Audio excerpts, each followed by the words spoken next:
En sus dispositivos electrónicos, enciendan su Biblia. En este día tenemos una palabra de Dios muy especial, que yo sé que va a desafiar nuestros corazones y nos va a movilizar. Nos va a movilizar porque Dios nos está preparando para cosas especiales, cosas mayores de las que hemos podido abrazar hasta el momento. El tema que hoy vamos a compartir se titula El corazón del siervo de Dios. Es esto de lo que hoy vamos a hablar, del corazón del siervo de Dios. Y de inicio quiero compartirte algo que es muy importante. Una característica fundamental del hombre o la mujer cuyo corazón es de Dios, cuyo corazón es para Dios. El corazón del siervo de Dios es enseñable. El corazón del siervo de Dios, el corazón de la sierva de Dios es un corazón enseñable. Es un corazón enseñable porque, como nos dice la palabra de Dios, antes teníamos un corazón de piedra. Un corazón de piedra que ha sido transformado por Dios para que sea uno sensible.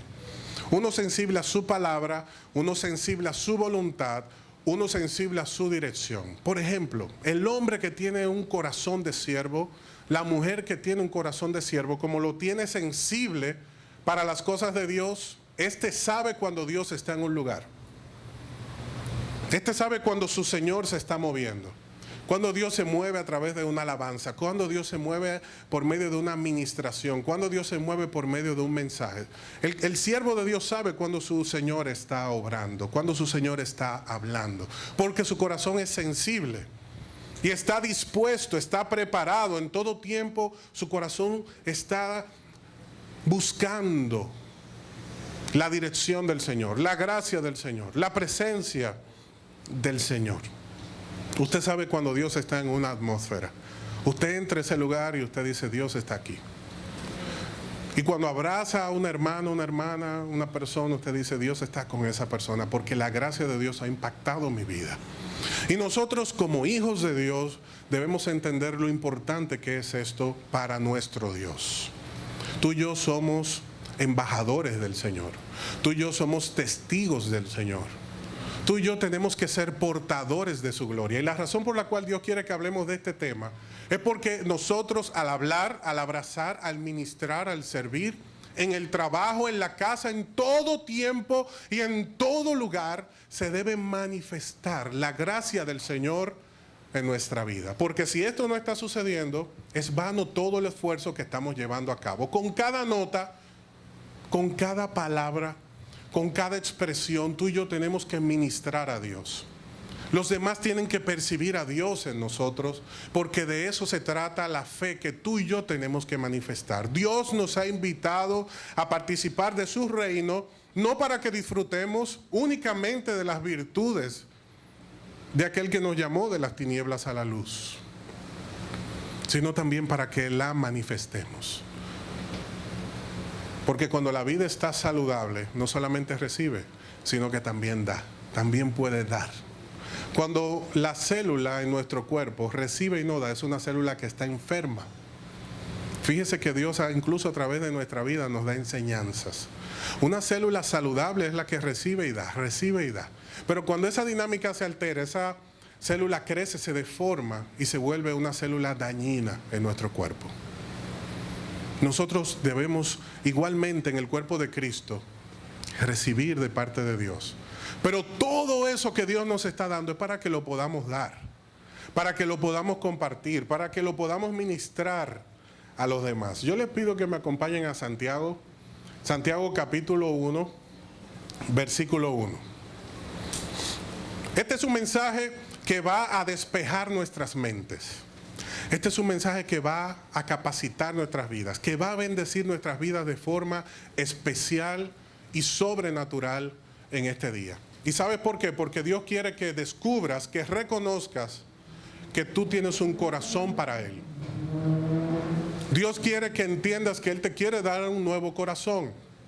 Dios quiere que recuerdes el corazón que te dio. Independientemente de cuál sea nuestra condición, debemos recordar por qué estamos aquí, por qué hemos sido llamados por Dios. Estamos aquí por un propósito. Estamos aquí porque Dios nos anhela, pero Dios también desea que tú y yo funcionemos como Él nos diseñó para que lo hiciéramos. Santiago, capítulo 1, versículo 1. Dice la palabra del Señor. Santiago, ¿cómo se presenta él? Siervo de Dios y del Señor Jesucristo. ¿Cómo se veía a sí mismo? Como un siervo del Señor. Y le habla a las 12 tribus que están en la dispersión, aquellos que estaban siendo perseguidos, aquellos que estaban en tribulaciones, aquellos que injustamente estaban siendo dañados, apedreados, juzgados por el imperio y por todos los enemigos de la fe. A estas personas él saluda y les dice: tened por sumo gozo, hermanos míos, el que os halléis en diversas pruebas, sabiendo que la prueba de vuestra fe produce ¿qué? Paciencia. Esto es calma en la espera. Si usted tiene una Biblia, escríbalo ahí, marque paciencia y ponga que la paciencia es calma en la espera. Calma en la espera. Usted está esperando una noticia, usted está ahí con su hijo orando por él, usted está orando por su esposo y lo que el Señor quiere que usted manifieste es paciencia, calma en la espera. Y dice el verso 4, y que la paciencia tenga su perfecto resultado, para que seáis perfectos y completos. Esta es la voluntad de Dios, sin que os falte nada. Pero si alguno de vosotros se ve falto de sabiduría, que la pida a Dios, el cual da a todos abundantemente y sin reproche, y le será dada. Pero que pida con fe, sin dudar, porque el que duda es semejante a la ola del mar, impulsado por el viento, echado de una parte a otra. No piense pues ese hombre, esa mujer, que recibirá cosa alguna del Señor.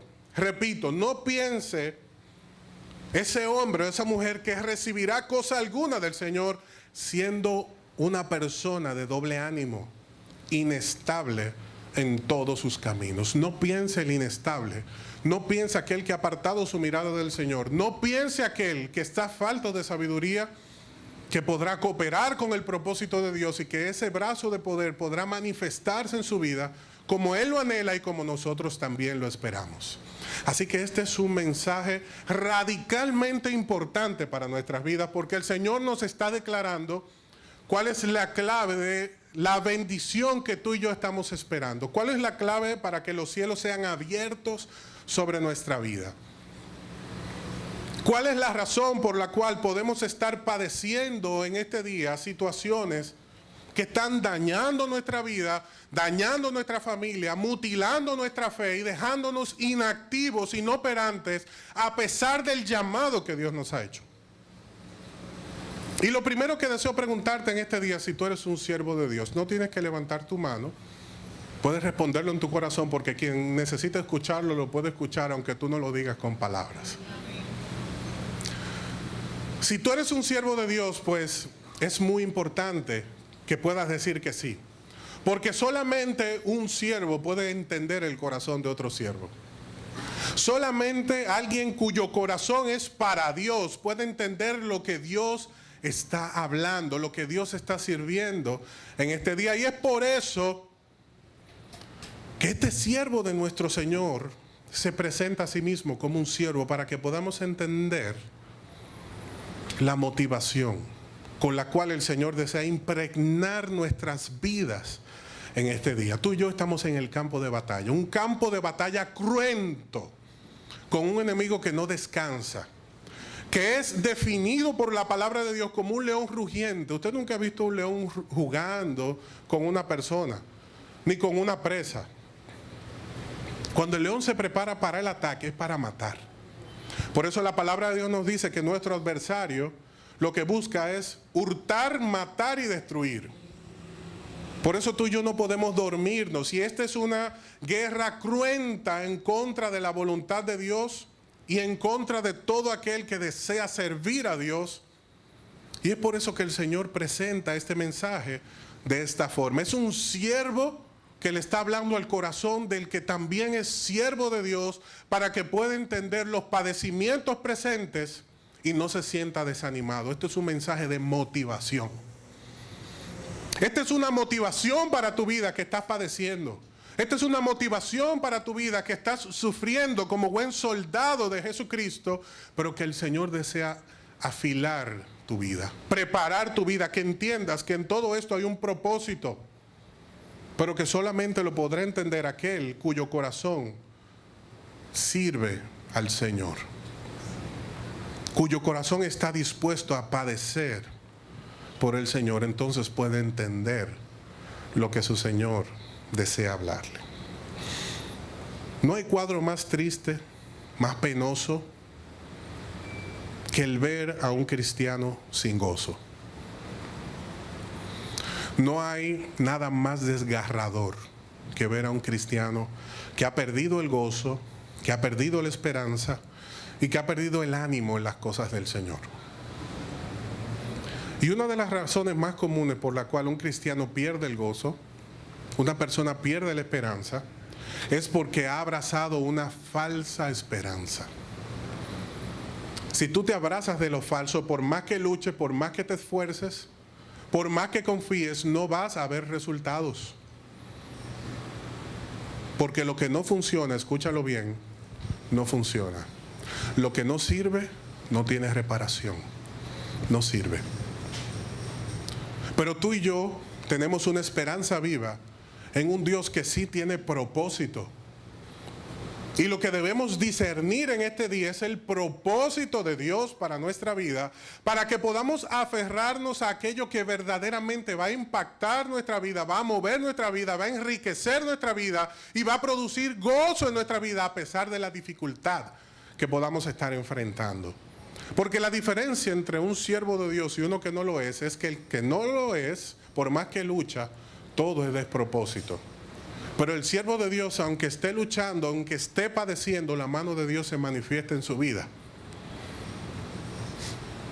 Y este sabe que Dios está allí, que Dios está permitiendo la prueba, pero es con un propósito, porque Dios siempre da una palabra. Dios siempre da el aliento. Dios siempre da la fortaleza que necesitamos para cada día. No te ocupes de lo que va a suceder mañana, le dice el Señor a sus discípulos. Cada día va a traer su propio afán. Y si el Señor se ha encargado de vestir los lirios del campo y alimentar a las aves del cielo, Salomón en toda su gloria nunca se vistió como uno de ellos, dice nuestro Señor. ¿Cuánto más el Padre que está en el cielo no se va a ocupar de nosotros? Pero ese es un Padre que nos está llamando a orden, porque Él es un rey que ha establecido un orden. Y tú y yo tenemos que estar sometidos bajo ese orden para poder ver su mano obrar a favor de cada una de las circunstancias y vicisitudes que podamos estar viviendo. Hay muchos corazones en este día cuya fe está en prueba. Hay muchos corazones en este día que su fe está en prueba de fuego. Y esa prueba Dios la ha permitido sobre tu vida con el propósito de que se manifieste la constancia que cada siervo de Dios tiene que manifestar en la prueba, en cada oportunidad de desarrollo que el Señor nos da. Puede ser que esa situación que estemos viviendo sea dura, pero quiero explicarte, recordarte que la enseñanza que el Señor nos está dando, la está marcando con el cincel de su palabra en nuestro corazón. Y esto, aunque cueste, aunque cause dolor, está marcando nuestra vida con una palabra de vida que nos va a sostener en todo momento, en toda dificultad, y va a ser el verdadero crecimiento que tú y yo necesitamos experimentar, que a través de ninguna otra persona lo vamos a poder lograr. Pero Dios desea marcar tu corazón con un mensaje claro, para que tú y yo no andemos abrazando falsas esperanzas. Porque el que se abraza de una falsa esperanza está perdido. Queda inútil, queda sin fuerza. Pierde de vista el propósito y al perder de vista el propósito se desanima. La inestabilidad que nosotros vivimos en las dificultades se da regularmente también por falta de sabiduría. Hace un momento establecimos que la falsa esperanza nos destruye, nos hace daño, nos aleja del propósito de Dios. Pero esa falsa esperanza se da por un factor fundamental en nuestra vida que se llama falta de sabiduría. Por eso es que el Señor nos dice en este pasaje, pide sabiduría que yo la voy a dar en abundancia, porque en la prueba que tú estás necesitas sabiduría. El que entra al horno de la prueba sin sabiduría, se quema, reprueba, estalla, no puede soportarlo. El que entra en el horno de Dios sin sabiduría no lo va a poder soportar. Y te lo voy a demostrar a través del mejor ejemplo que tú y yo podemos tener. Nuestro Señor Jesucristo. Acompáñame a Mateo capítulo 4, versículo 1. El Señor nos enseña cómo el que es siervo de Dios enfrenta la prueba. Cómo el que es siervo de Dios enfrenta las dificultades de la vida.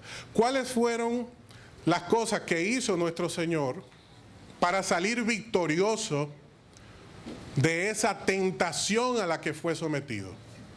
Cristo no venció la tentación sobre el mal porque era el Cristo. Él venció esa tentación porque sabía lo que tenía que hacer. Porque era un hombre sabio y lo sigue siendo. Y por eso nos está hablando directamente al corazón. Y eso que tú estás sintiendo, esos son martillazos del Espíritu a tu corazón, porque el Espíritu de Dios está hablando algo directo y personal contigo. Porque el Señor está marcando un antes y un después en nuestra vida.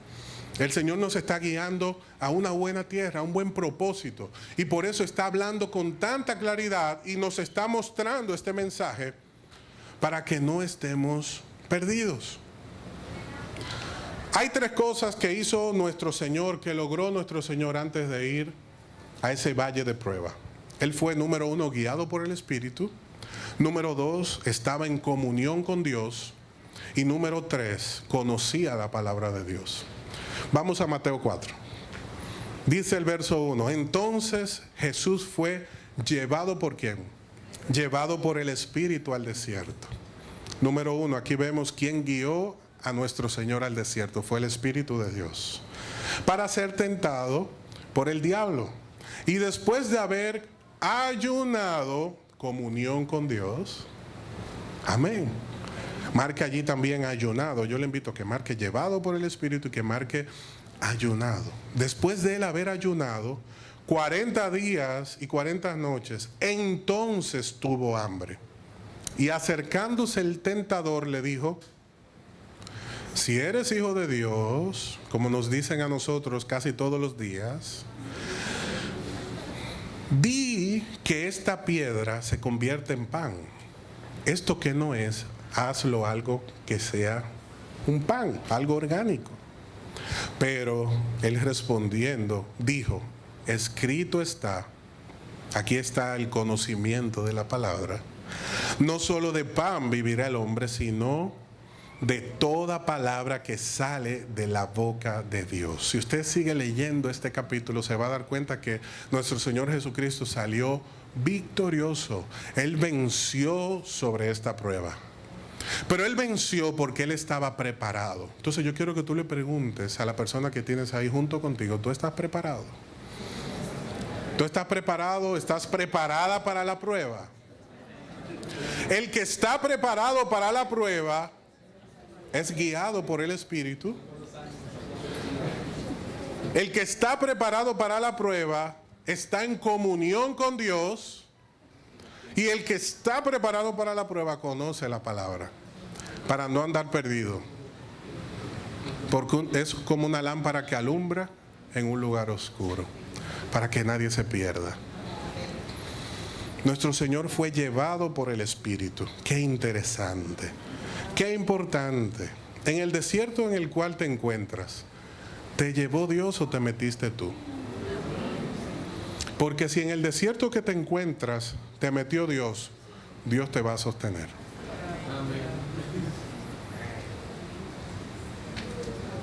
Pero si te metiste tú, tienes que volver al punto inicial, porque Dios no se mete a medias. Dios no garantiza lo que Él no da. Dios no garantiza lo que Él no da. Así que tenemos que volver al punto inicial. ¿O acaso no llevó Dios al punto inicial a Abraham hasta que aprendió la lección? Una vez, dos veces, con la esposa, después con el hijo. Vamos a ver si aprendió la lección. ¿De quién es tu vida, Abraham? Tuya, Señor.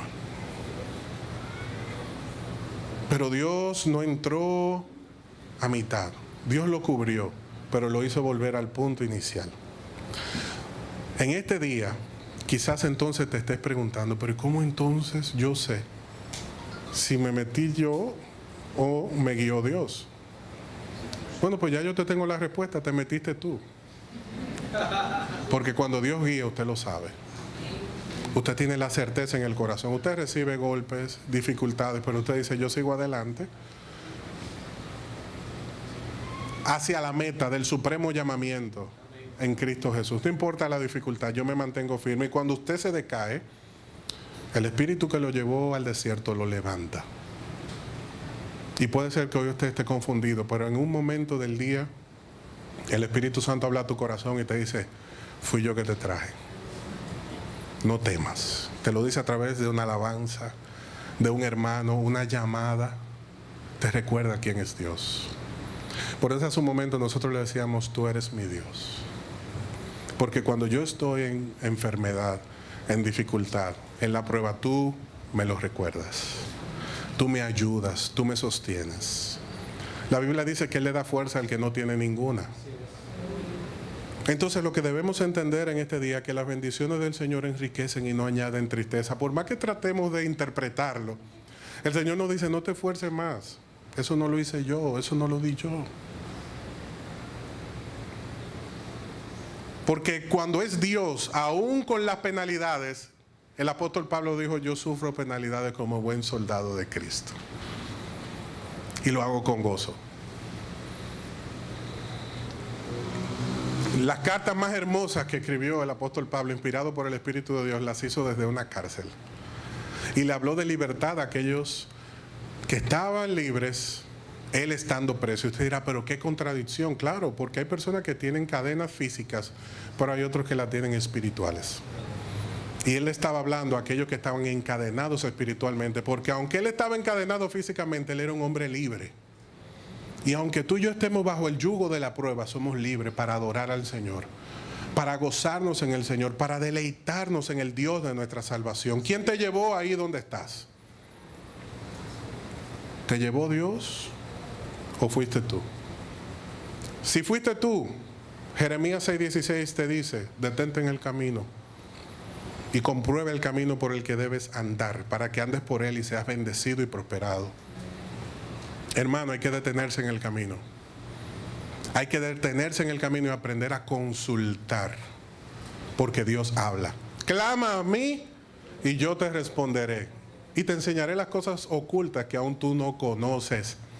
Dios habla, pero Dios le habla al que le busca, al que clama, al que indaga cuál es su voluntad. Número 2, este pasaje de Mateo 4 nos enseña que si estamos lo suficientemente cerca del Señor, vamos a poder soportar la prueba. ¿Por qué? Porque Jesús fue tentado. Pero ¿en qué condiciones llegó la tentación a su vida? ¿Él estaba débil o estaba fortalecido? Yo tengo para decirte que él estaba fortalecido porque él estaba en comunión con Dios. Él estaba ayunando. Él estaba en intimidad con Dios. Su espíritu, su alma, su ser estaba blindado por el Señor. Y el problema está cuando tú y yo enfrentamos la prueba y la dificultad y nuestra alma está desprovista de la protección del Señor. Él estaba preparado para enfrentar la prueba. Él estaba listo para el desierto. Él estaba esperando ese desierto para vencer a su adversario.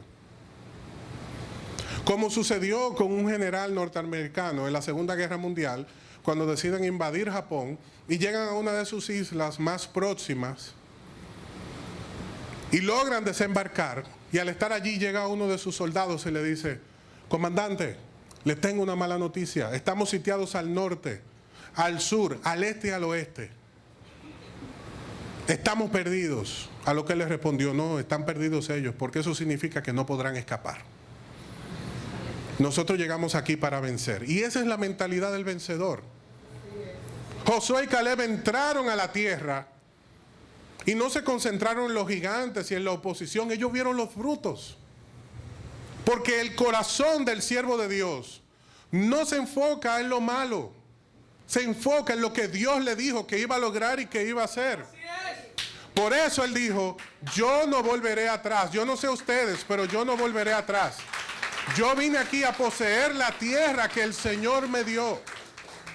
Y yo no sé si esa es tu disposición, yo no sé si esa es tu actitud, o yo no sé si hace mucho tiempo atrás ese deseo de tu alma, ese anhelo, ese gozo de tu alma se quedó perdido en el tiempo. Si eso fue así, esta es una mañana en la cual el Señor está hablando a tu vida. Esta es una mañana en la cual el Señor está motivando tu corazón. Te está dando ese gozo, ese anhelo que posiblemente habías perdido producto de las dificultades de la vida. Dios desea motivarte, porque si tú has perdido el anhelo de servir a Dios, si tú has perdido el gozo del Señor, si tú has perdido aquellas cosas que Dios puso en tu corazón, este es el día donde el Señor restituye tu gozo, te devuelve la visión y te recuerda para qué te llamó, que te llamó con un propósito eterno. Y que esas limitaciones de la vida presente no se comparan con la recompensa que el Señor tiene para nosotros. Número 3, ¿de qué te estás alimentando? El que se alimenta de hamburger, de arroz y de esa cosa está bien, eso es sabroso. Pero hay momentos en los cuales ese no es el alimento que nos va a sostener. Porque Jesús tuvo hambre, pero estaba alimentado, estaba satisfecho, estaba saciado. Aunque estuvo en el desierto, estaba saciado. El pasaje muy claramente nos dice que cuando llegó la prueba, después de esos días de ayuno, el diablo salió a su encuentro para tentarlo. El que entra a la prueba y no está preparado, se quiebra. Por eso hay muchas vidas que su fe está en bancarrota. Por eso hay muchas personas cuya fe, cuyo corazón se ha debilitado y se han quedado rezagados. Y yo quiero preguntarte en este día, ¿de qué te estás alimentando? Porque evidentemente en este pasaje nos dice que el Señor tenía hambre. Y nos dice que tenía hambre para recordarnos que yo te puedo preguntar, ¿de qué te estás alimentando? Y tú dirás, bueno, yo comí huevo esta mañana, guineíto, comí pan, salami. Y esa no es la pregunta que Dios te está haciendo en este día. Él te está preguntando que de qué tú te estás alimentando. Porque eso que te está alimentando es lo que te va a sostener o no en el momento de la prueba. Es lo determinante. El hombre de Dios, la mujer de Dios se alimenta de su palabra. Porque no solamente de pan vivirá el hombre, sino de toda palabra que sale de la boca de Dios, la cual nos prepara para toda buena obra y nos mantiene firmes aún en el día de la dificultad. En esa tentación nuestro Señor nos dijo, yo dejo esto,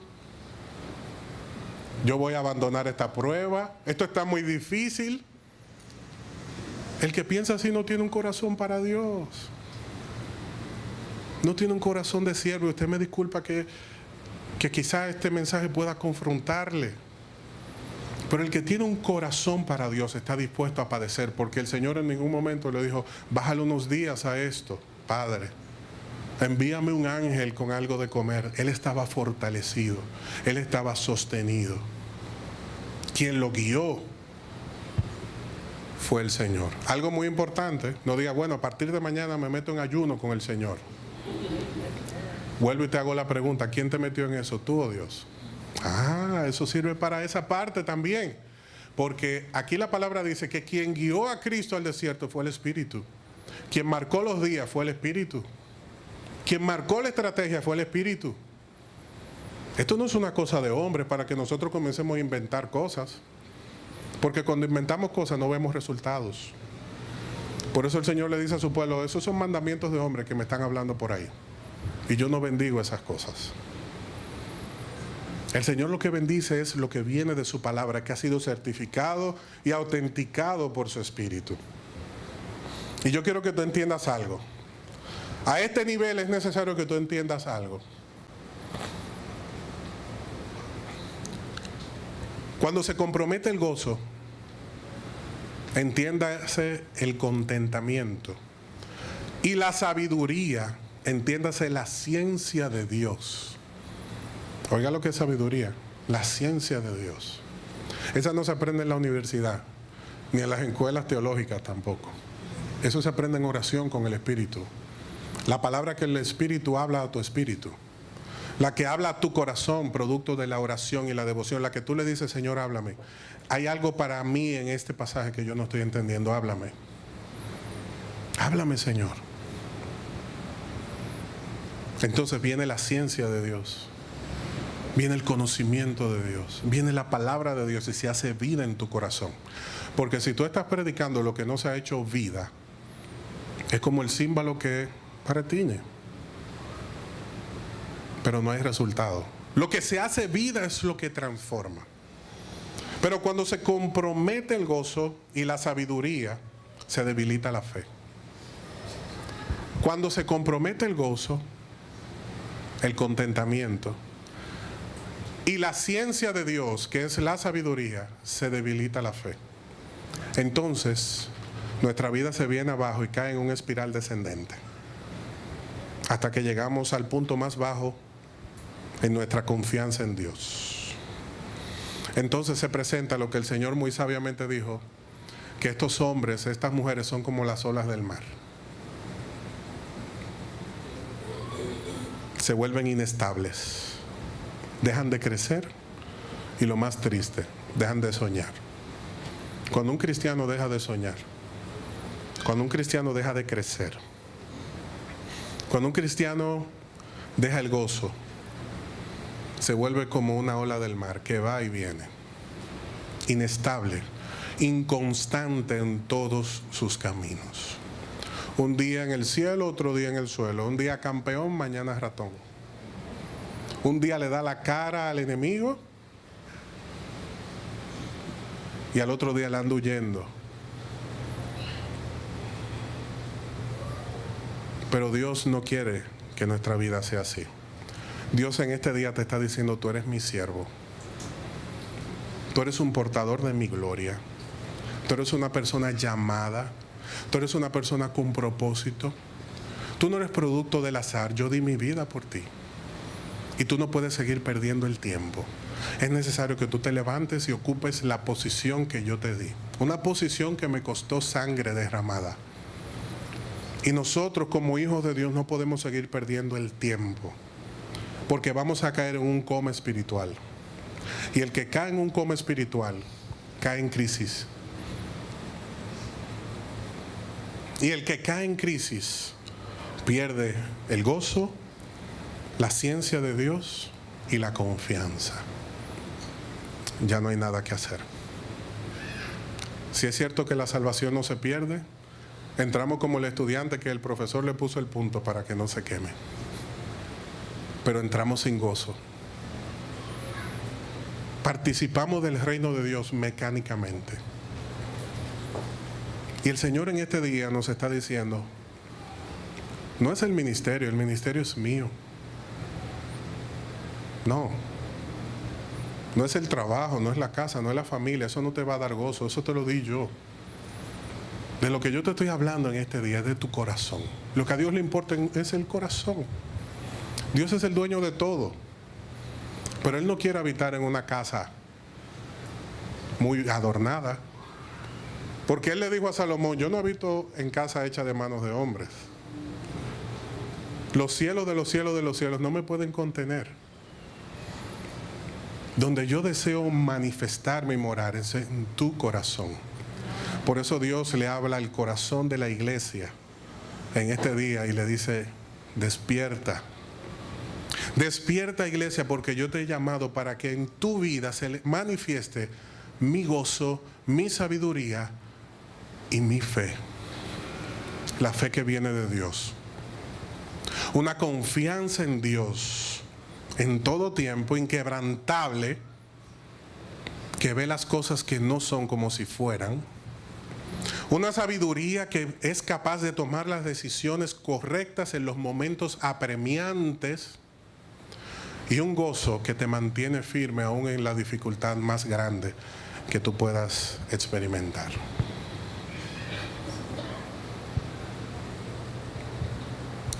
Mientras me preparaba el jueves, yo le decía al Señor, al inicio de todo, yo sabía que tenía que ir a este pasaje. Dios tenía 3 semanas hablándome de este pasaje. A través de otros hermanos de la iglesia, me hablaban y yo decía, Dios mío, tú me estás hablando. Veía una prédica por televisión y venía el mensaje. Estoy aquí en el ensayo y me siento en el computador que no lo había manipulado yo. Y está Joan al lado mío y le digo yo, pero Joan, mira el mensaje ahí. Entonces, definitivamente Dios me dijo, yo quiero que tú hables eso. Pero Dios es tan especial. Dios es tan especial que preparó nuestros corazones para este día. No el mío, yo sé que también el tuyo. Preparó nuestros corazones en este día porque Él desea recordarte quién es Él, quién tú eres, cómo Él ha llamado y diseñado tu vida para que funcione. ¿Y en qué manos es que tú estás? Dios te quiere decir en este día, tú estás en mis manos. Tú estás en mis manos. La cobertura del hombre es Dios. El Salmo 91 dice, el que habita bajo el abrigo del Altísimo morará bajo la sombra del Omnipotente. Y Dios es tan especial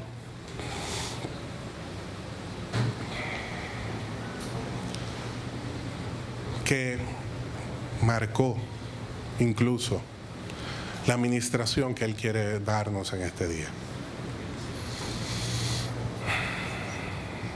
El Señor te dice, iglesia, que tú y yo estamos en sus manos. Amén.